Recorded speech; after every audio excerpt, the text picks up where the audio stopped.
Happy New Year everyone and welcome 2025 and I hope nga happy gyud ang tanan gabi nga nag-celebrate og New Year, nagsugat sa bag-ong tuig kay ako ani party pag yun akong pagawa kay sa sigig syagit og nalipay sa nagtan-aw nga mga nindot kaayo nga mga fireworks. Bag-ong tuig, bagong buhay, bag-ong simula. I hope this year no makasugakod gyapon ta sa mga challenges, mga obstacles sa kinabuhi kay part man gyud na sa tong mga kinabuhi. Walay challenge ang atong kinabuhi ug walay mga pagsulay pero ang pinaka the best ana walay pagsulay nga ihatag ang atong Ginoo nga walay kasulbaran. Unya basta Pasko ug New Year bay ano di ba gyud ni mawala ni mga dessert nato no. Unya wa man tay laing dessert nga dali ra mapalit ug dali mahimo kanira mag yung mga fruit salad kay marag kani mga fruit salad very dali ra jud kay makit-an kung asa nimo mapalit.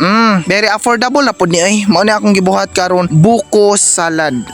Una pag man og kanang kuan di man malikay nga di ta mo tilaw no. Diya ra gyud sa pagtilaw may baon na tong lami bang atong gihimo. Ug naon na to na sa rep kay alas 12 na to na akong batihon nya paborito man ning papa ning fruit salad nya ganahan man bugog macaroni no so mauto nagpapalit ko ning mama og media pod nga macaroni kay maghimo ta karon or magluto pod tag macaroni bahala go gamay kay masagol ang ako ang macaroni guys ganahan jud ko atong plain lang gud kay nga pagluto nga macaroni lang cheese Nestle cream o gatas kay nag fruit salad naman mi daghan na magsagol to dito i-plain lang nato ang macaroni and first step ana murag na siya pagluto og kanang spaghetti o na kaldero tubig bot nga gamay mantika asin nya pagka nagbukal ay magluto na patuluon unya hugasan pagkahuman imo na pong timplahan is step ra gyud tanan akong gipangluto ang mga dessert guys kay dili jud ko na mga hasol-hasol kayo lutoon kani kay ipot lang nimo tanan ng mga ingredients nya pagkahuman ukay-ukayon ipang shake mga Nestle cream mga gatas mga mayonnaise butang na nimo tanan ukay-ukayon irep okay na pwede na siya kaunon. Pero ug na ako'y daghang kwarta labig ron ta maghagda og daghan. Panagsara ko na sa isa ka tuig ng bagong tuig kay kung napakoy kwarta na maglechon, magkumpleto gyud tanan. Pero unsaon pa man nga tama-tama raman jud ang kwarta. Ang importante na ang jud panghanda. First, na kay panghanda,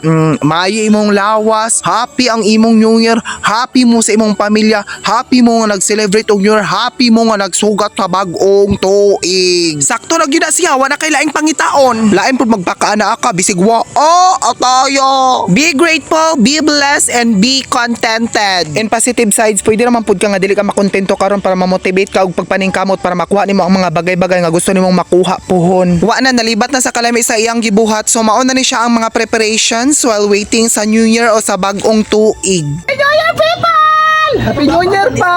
Happy New Year! Happy New Year! Happy New Year pa! Happy New Year long! Guys, Happy New Year! Merry ang inyong New Year o inyong Christmas! I love you all! Ang sigwasa sa tanong ba? Sambak ta kay para mo tubo ta!